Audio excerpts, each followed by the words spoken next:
Well, good evening, my friends. Welcome to an episode of Carpo After Dark. I always say that half jokingly, but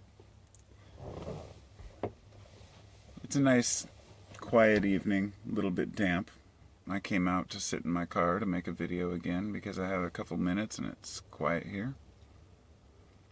And originally I had the intention of making a long video about the EPA and defunding the EPA and the military budget, and thought about it all day, on and off, because I had some notes written down, and I thought, it's just not worth doing it. Seems like important things go unheeded because people are really caught up in their own realities, and I'm just as guilty as everyone else.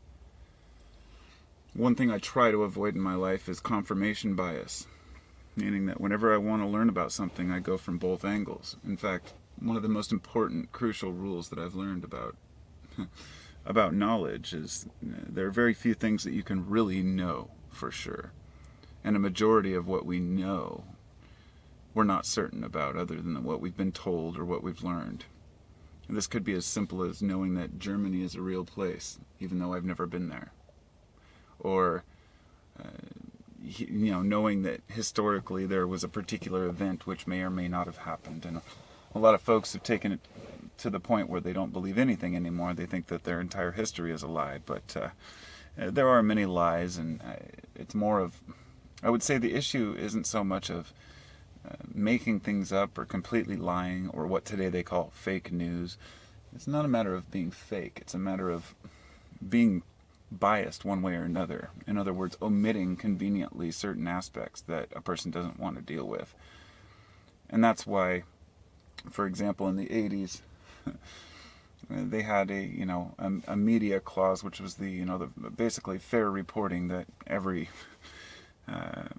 media agencies, back in the day of Cronkite, they were supposed to be unbiased, but over time, freedom of speech took precedence over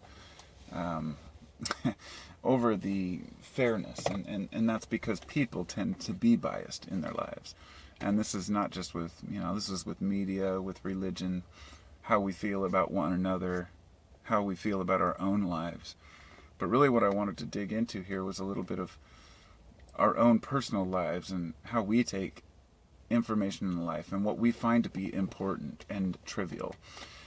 And that's a very subjective issue. Each person's going to know what matters to them, and that's going to change over time, hopefully. And changing is what I consider alchemy.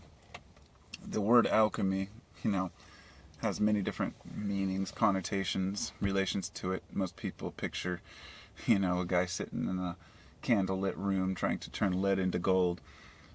But that's for, what they would consider, some consider the profane, which merely means those who are uncultured and can't realize the metaphor behind it, which is that every situation has the potential to be turned to gold. Now, I wouldn't go as far as to say that every single negative situation has a very obvious positive side, but every single negative situation, you can find something positive about it if you choose to look hard enough. And that was one of the quotes I remember Manly P. Hall saying, was that, no matter anything that happens to you, no matter how bad it is, if you can't find the good in it, you're not looking hard enough. And I thought of this, some interesting terms earlier, but I was looking for some interesting, I don't know. It's hard to explain. These are the kinds of things that are hard to explain in words, which is why I don't really make too many videos talking about the subject of mental transmutation or mental alchemy, which is being able to look at every situation and catch yourself before you dwell on the negative, before you say, oh, that sucks, or that's horrible, or now my day is going to be ruined. And the perfect example I could use would be stubbing your toe when you get up in the morning. And an attitude could be, well, damn it, it's going to be one of those days. And then perhaps you spill your coffee, and instantly you confirm to yourself you're going to have a crappy day. And you proceed to have a crappy day. And it comes down to that when you tell people to think positive, it's not something that you can just do overnight. It's something you have to train yourself to do. I've always been relatively positive of a person as far as I knew. But only in the last few years have I seen that what I thought was positive thinking may have been just masking or covering up certain problems or things that I didn't want to work out or deal with, things that actually could be dealt with, because there is your circle of concern and your circle of influence. Circle of concern is things that worry you, but you can't do anything about them. And your circle of influence are the things and the people that you can actually talk to and work things out with. And it's very important for us to focus our energy where our influence is. I may have strong feelings about certain issues, whether it be about the planet, about the politics, about people, but I can't go around telling everyone this is the way it is, this is the way it is. Because one thing I'm careful not to do is say I'm a teacher or try to label myself as some kind of a guru or a helper or, a counselor. But all of those are things that I'd love to do. I like to help people, not because I think I have a better way to live, but because I have some aspects, some pieces of a puzzle that we all share in. And I believe that if I contribute my part of the puzzle to your part of the puzzle, we can learn from each other. And that comes back to the Aristotelian argument.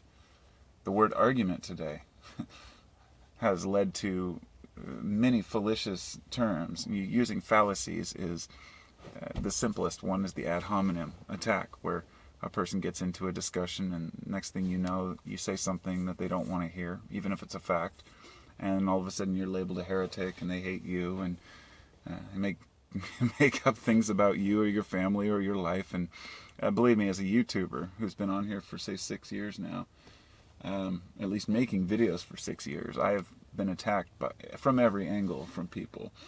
And most people are pretty easygoing and can have a reasonable conversation, but sometimes you may get somebody at the wrong moment. Maybe they're having a bad day. Or maybe they got me at the wrong moment and I'm having a bad day. Or perhaps, and this is something my brother and I talked about earlier, how we hear things and we can get the inflection from a person's voice. But when you see words typed on a computer screen, it's very difficult to understand the emphasis and what the person's trying to convey. So we can misrepresent and misunderstand each other. But all that aside, even a misunderstanding or an unfruitful conversation, we have to remember to transmute it mentally, turn it into something positive. And I'll tell you, the word argument is not a bad thing. This is how we get to the bottom of things. And philosophers, they can argue and argue and argue and then walk away and say, interesting, we both learned. Whereas a philosopher arguing with somebody who doesn't understand that, the other person may not be able to walk away until they think that somebody won, that one side or the other has to prove that they're absolutely right, but not for the sake of being right, but for the sake of the ego being right. And that's a difficult thing to assess.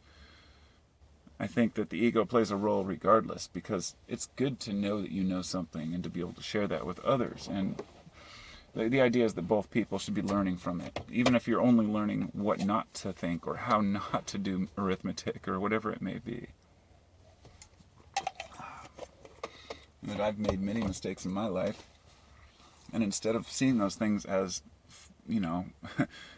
as crutches, I see them as, launching platforms into the future, things that I can learn what not to do.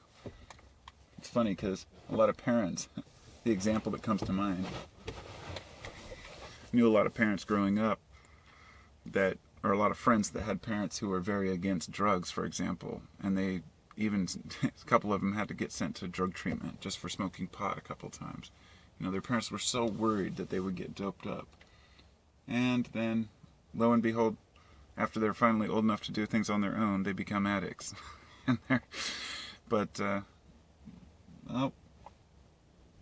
Looks like I gotta go, so I'm gonna end this video now.